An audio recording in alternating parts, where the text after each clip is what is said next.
नमस्कार आदरणीय पालक आणि विद्यार्थी मित्रांनो, तर परत एक वेळा स्वागत आहे तुमचं MSTCT सिम्प्लिफाईड आपल्या या युट्यूब चॅनलवरती. चॅनलवर नवीन असाल तर चॅनलला सबस्क्राईब करून घ्या आणि चला आपण व्हिडिओमध्ये वेळ न घालून पुढे चालूया. तर या व्हिडिओमध्ये आपण संदर्भात बघणार आहोत की जे BAMS BHMS ग्रुप बीचं जे कॅपराऊंड 3 होणार आहे, त्या कॅपराऊंड 3 मध्ये अशा कोणत्या अटी आणि शर्ती असणार आहे की ज्याच्यामुळे तुम्ही त्याच्यामधून बाद येऊ शकतात. अशा कोणत्या गोष्टी आहे ज्याच्यामुळे तुम्ही त्याच्यातून बाद होऊ शकतात आणि अशा कोणत्या कोणत्या कारण आहे की ज्याच्यामुळे तुम्ही इलिजिबल आहात कॅपराऊंड 3 साठी.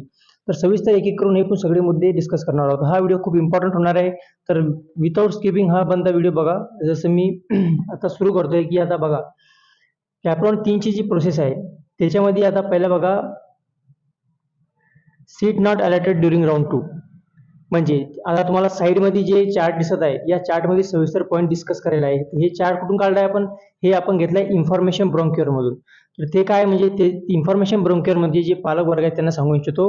इन्फॉर्मेशन ब्रोंक्युअर म्हणजे असं समजा की हा एक संविधान आहे, त्या संविधान त्या कॉन्स्टिट्यूशन नुसार बंदी नीट UGC प्रोसेस होणार आहे. तर कोणतं कॉलेज काय बोलतंय, कोणता कॉन्सिलर काय बोलतंय याच्यावर विश्वास ठेवू नका.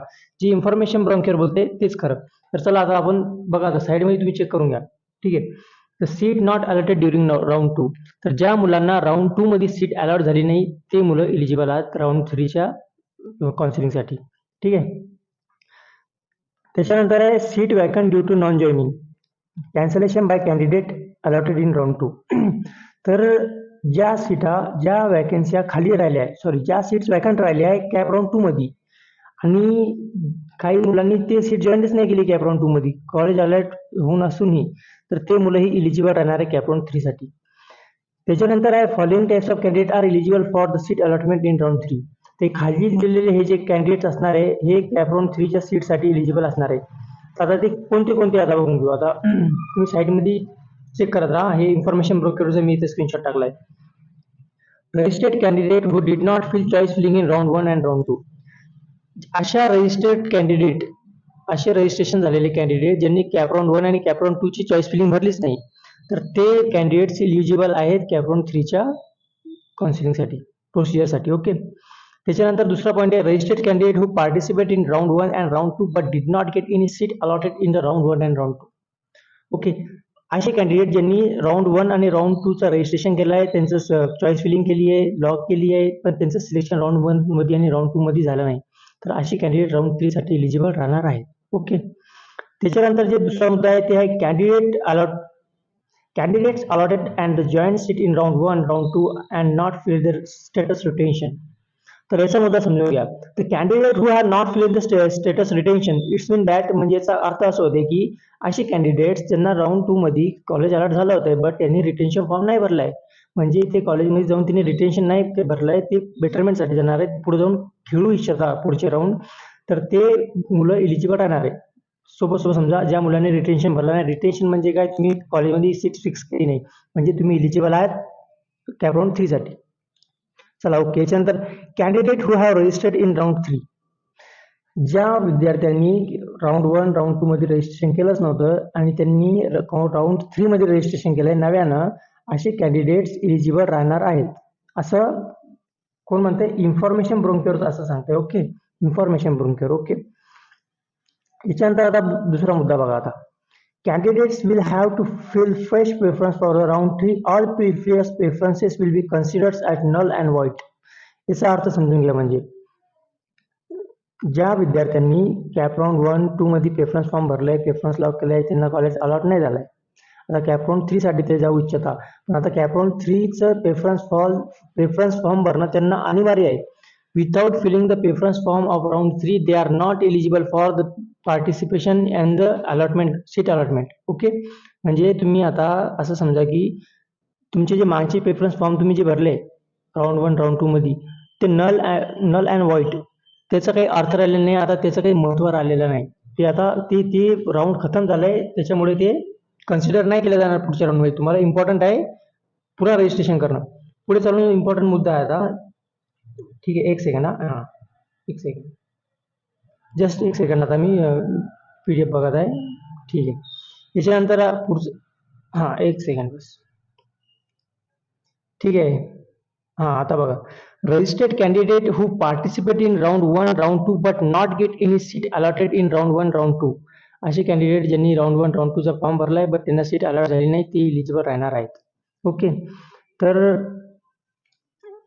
कधी तुमचा स्कोर कमी असेल आणि तुम्हाला कधी असा डाऊट असेल की आम्हाला कॉलेज अलॉट होते का नाही होते, की आमचा स्कोर कमी आहे, आमचा स्कोर कमी असल्यामुळे आम्ही असंच न व्हावं की आमच्या हातातून हे वर्षाची काउन्सिलिंग निघून जावं आणि नंतर आम्हाला पश्चाताप व्हावं की अरे हे कॉलेज भेटू शकत होतं, आमच्या एवढ्या मार्कावर या कॉलेजचा कट ऑफ गेलाय. तर त्याच्यासाठी तुम्ही आम्हाला खालील दिलेल्या नंबरवरती कॉल करू शकता आणि फक्त अगदी 999 मध्ये आमची चॉईस फिलिंग पर राऊंडची घेऊ शकता आणि 999 मध्ये आम्ही तुम्हाला प्रत्येक कॉलेज वाईज कोणत्या कॉलेजचा कोणता कट ऑफ आहे तुम्हाला ईच अँड एव्हरी गोष्ट आम्ही सांगून देणार आहोत आणि चांगल्या प्रकारे तुम्हाला पेड काउन्सिलिंग घेतल्यानंतर आमच्या पेड व्हॉट्सअप ग्रुपमध्ये तुम्हाला ॲड करणार आहोत. तिथं ऑलरेडी खूप सारे मेंबर्स जॉईंड आहेत, खूप साऱ्यांना कॉलेजही अलर्ट झालं आहे. तर याच्यामुळे चला आता तुम्ही खाली नंबरवर कॉल करा. खाली आपला नंबर आहे 9284580108 9284580108. ओके, तर चला आता पुढचा मुद्दा बघू. Candidate not eligible for round 3. आता इथून खूप इम्पॉर्टंट मुद्दा सुरू आहे. आता हे पॉईंट स्किप करू नका. ओके, आता हे पॉईंट काय म्हणते आता बघा. असे विद्यार्थी जे कॅप राऊंड 3 साठी एलिजिबल नसणार आहे, आता ते आपण सिरियल वाईज बघून घेऊ. Okay, candidates who have joined the seat in round 1 round 2 of the state quota seat and have filled retention form. तर हे मुद्दा आपण पहिलेच बघितला आहे की मी तुम्हाला सांगितलं होतं की तुम्ही रिटेन्शन फॉर्म नाही भरलाय म्हणजे तुम्ही इलिजिबल आहात. आता हे पॉईंट रिपीट म्हणजे कोणते मुलं इलिजिबल नाही आहेत. हे पॉईंट बघा. ज्या मुलांना राऊंड 1 राऊंड 2 मध्ये कॉलेज अलॉट झालं आहे आणि त्यांनी रिटेन्शन फॉर्म भरला आहे म्हणजे त्यांनी त्यांची जागा फिक्स केली आहे कॉलेजमध्ये with giving the DD and the document, all the required document, असे मुलं पुढच्या राऊंडसाठी एलिजिबल नसणार आहे. म्हणजे तुम्ही कॉलेज जॉईन केले राऊंड 1 राऊंड 2 मध्ये कधी तर तुम्ही राऊंड 3 साठी एलिजिबल नसणार आहे. त्याच्यानंतर आता बघा, candidates who have been allotted seat in round 3 of the all India quota seat. असे विद्यार्थी ज्यांना सीट अलॉट झाले ऑल इंडिया कोटामधून. Okay, candidates who have been allotted seat in round 3, ज्यांना राऊंड आता जे आपला ऑल इंडिया कोटाचे राऊंड्स होते खूप सारे, जसं तुम्ही ते 50,000 50,000 50,000 सिक्युरिटी डिपॉझिट दिलंय आणि 2,000चं रजिस्ट्रेशन केलंय, तर ते ऑल इंडिया जे कोटा आहे त्याच्यामध्ये कधी राऊंड 3 मध्ये तुम्हाला कॉलेज लागत असेल तर तुम्ही पुढच्या राऊंड 3 साठी स्टेट कोटामध्ये इलिजिबल नसणार आहे. ओके, चला आता एक second. If candidate is allotted a seat during round 3 and she will have to join the college seat allotted during the round and will be not eligible for the subsequent rounds of the state counseling. Okay, ज्या विद्यार्थ्यांना already seat allot झालंय ते विद्यार्थी म्हणजे त्यांनी seat allot होऊन retention भरलंय आणि ते पुढच्या राऊंडसाठी एलिजिबल नसणार. आता एक वेळा मी रिपीट करतोय. If candidate is allotted a seat during round 3 she will have to join the college seat allotted during the round and will not be eligible for the subsequent round of the state counseling process. ते आता AIQ साठी खूप म्हणजे महत्त्वाचं आहे. तुम्ही कधी college join केलं असेल, तुम्हाला कधी सीट अलॉट झाली असेल तर तुम्ही पुढच्या राऊंडसाठी नसणार आहे, हे समजून घ्या. ओके, पुढची सबसिक्वेंट राऊंड म्हणजे आता जे राऊंड 3 येणार आहे, आपलं स्टे वॅकन्सी राऊंड येणार आहे. स्टे वॅकन्सी राऊंडची आपण वेळोवेळी अपडेट टाकणार आहोत. तुम्ही चॅनलला अवश्य सबस्क्राईब करून घ्या. ओके, तर सबसिक्वेंट राऊंड बद्दल आपण बघून घेऊ. Subsequent round. ओके, तर व्हिडिओमध्ये वेळ वाया न घालता आपण सबसिक्वेंट राऊंड एक second. After round 3 subsequent online cap stay vacancy round will be conducted if the seat remain vacant.